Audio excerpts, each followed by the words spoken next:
সেনাপ্রধানকে নিয়ে এত আলোচনা, এত সমালোচনা কেন? সেনাপ্রধানকে নিয়ে বিশেষ করে বিদেশে অবস্থানরত কেউ কেউ যারা সামাজিক যোগাযোগ মাধ্যমে কন্টেন্ট তৈরি করেন, তারা নানা রকমের কথা বলছেন। সেগুলোর কি কোনো ভিত্তি রয়েছে? কেউ বলছেন সেনাবাহিনীর মধ্যে কু হওয়ার পসিবিলিটি তৈরি হয়েছে, কেউ বলছেন সেনাবাহিনী রাষ্ট্র ক্ষমতা দখল করতে পারে, কেউ বলছেন বঙ্গভবনে অতিরিক্ত সেনা মোতায়েন করা হয়েছে কি জন্য, কেউ বলছেন সেনাপ্রধান আওয়ামী লীগের পক্ষে নানা রকমের কার্যক্রম করছে, প্রফেসর ইউনূসের সরকারের বিপক্ষে কাজ করছে। এরকম আলোচনা কেন আসলো? কেন সেনাবাহিনীকে বিতর্কিত করার চেষ্টা করা হচ্ছে? কেন সেনা প্রধানকে দোষারোপ করা হচ্ছে? কি আসলে উদ্দেশ্য? পেছনের কাহিনী বা কি? এই যে রটনাগুলো রটানো হচ্ছে, এগুলো কি সত্য? যদি সত্য হয় তাহলে সেটা বাংলাদেশের জন্য কি মারাত্মক পরিণতি বয়ে আনবে না? সেনা প্রধানকে নিয়ে এত কথা কেন হচ্ছে? সেনা প্রধানকে নিয়ে নানা রকমের কথা ছড়িয়েছে। তিনি বঙ্গভবনে অতিরিক্ত সেনা মোতায়েন করেছেন এবং সেনাবাহিনীর মধ্যে তিনি বলেছেন যে বঙ্গভবনে যে কোনো সময় রাষ্ট্রপতির বিরুদ্ধে লং মার্চ হতে পারে, রাষ্ট্রপতিকে সরিয়ে দেওয়ার চেষ্টা করা হতে পারে। সেই লং মার্চ যেন ঠেকানো যায় সেই কারণেই অতিরিক্ত সেনা মোতায়েন করা হয়েছে। আবার কেউ কেউ বলছেন যে ডক্টর ইউনূসের সঙ্গে সেনাপ্রধানের সম্পর্কটা রিসেন্ট ভালো যাচ্ছে না, সেনাপ্রধান চাননি আওয়ামী লীগের বিরুদ্ধে কোনো অ্যাকশন নিতে, সেই কারণেই প্রফেসর ইউনূস সেনাপ্রধানকে সরিয়ে দেওয়ার কথা চিন্তা করছেন।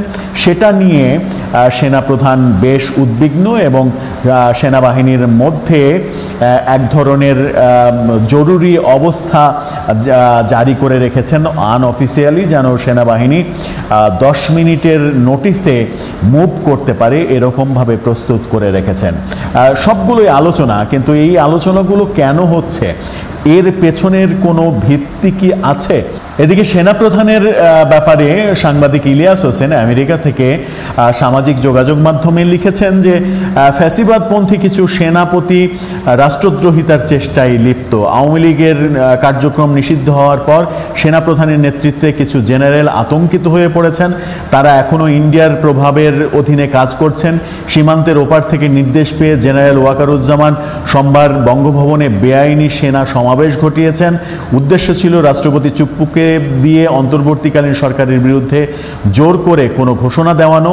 এটি রাষ্ট্রদ্রোহিতার শামিল, যার জন্য এদের কঠোর শাস্তি প্রাপ্য। এরপরে তিনি লিখেছেন, গতকাল সেনাপ্রধান বেশ কিছু অফিসারের সাথে বৈঠক করেছেন। এরপর গুজব রটে যে অন্তর্বর্তীকালীন সরকার প্রধান ডক্টর ইউনূস নাকি সেনাপ্রধানকে অপসারণ করতে চান। এই গুজব ছড়িয়ে জুনিয়র অফিসার ও সৈনিকদের সমর্থন আদায়ের চেষ্টা করা হয়, তবে তা ব্যর্থ হয়। আগামী কয়েকদিন বাংলাদেশে সেনা অভ্যুত্থানের ঝুঁকি থাকতে পারে, তবে তরুণ অফিসার এবং সাধারণ সৈনিকদের সমর্থন না পাওয়ায় শীর্ষ জেনারেলদের সফল হওয়ার সম্ভাবনা কম, এমন কথা ইলিয়াস হোসেন লিখেছেন। যে ব্যাপারগুলো নিয়ে তিনি ওপেন সামাজিক যোগাযোগ মাধ্যমে লিখেছেন, এর পেছনে কি সত্যি কোনো বাস্তবতা রয়েছে?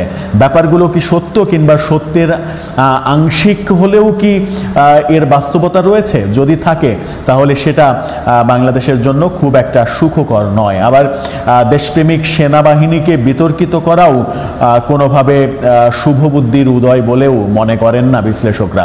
সেনাবাহিনী নিয়ে যে ধরনের বিতর্ককে উস্কে দেওয়া হচ্ছে, কোনো ইউটিউবার বলার চেষ্টা করছেন যে সেনাপ্রধান সেনা নিবাসে, প্রত্যেকটা সেনা নিবাসে জরুরি নোটিশ দিয়ে রেখেছেন, যেন নোটিশ দেওয়ার সাথে সাথে 10 মিনিটের মধ্যে তারা মুভ অন করতে পারে, বেরিয়ে আসতে পারে, যে কোনো মুভমেন্টে যেতে পারে, এরকম অবস্থা তৈরি করে রেখেছেন। সেই অবস্থা জারি করা হয় মূলত জরুরি প্রয়োজনে, জরুরি কোনো কার্যক্রম হতে চলেছে এরকম আভাস থাকলে এরকমটা হয়।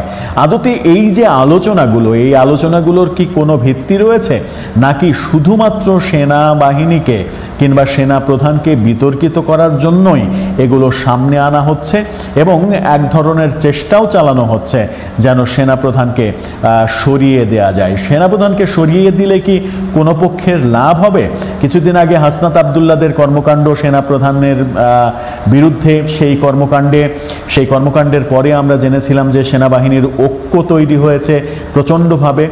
সেনাবাহিনীর মধ্যে কিছুটা ফাটল থাকলেও হাসনাতরা যখন সেনা প্রধানকে বিতর্কিত করেছে, সেনাবাহিনীকে বিতর্কিত করেছে, তখন পুরো সেনাবাহিনী একাট্টা হয়েছে এবং এই ধরনের যে কোনো পরিস্থিতি মোকাবেলার জন্য তারা একমত হয়েছে, সেনা প্রধানকে দায়িত্ব দিয়েছে, এরকম নানা খবর আমরা শুনেছি।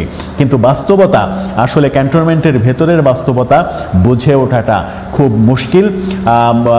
আনুষ্ঠানিকভাবে না বলা পর্যন্ত কোনো কিছুরই বাস্তবতা অনুধাবন করাটা কঠিন। দর্শক, আপনার কি মনে হয় এই যে রটনাগুলো রটানো হচ্ছে, এই রটনার পেছনে কোনো ঘটনা কি আছে, নাকি রটনা রটনাই থেকে যাবে, ঘটনা আর আসবে না? যদিও এমন কোনো ঘটনা না আসুক, সেটাই আমরা চাই, যে ঘটনা বাংলাদেশের জন্য ক্ষতির কারণ হবে।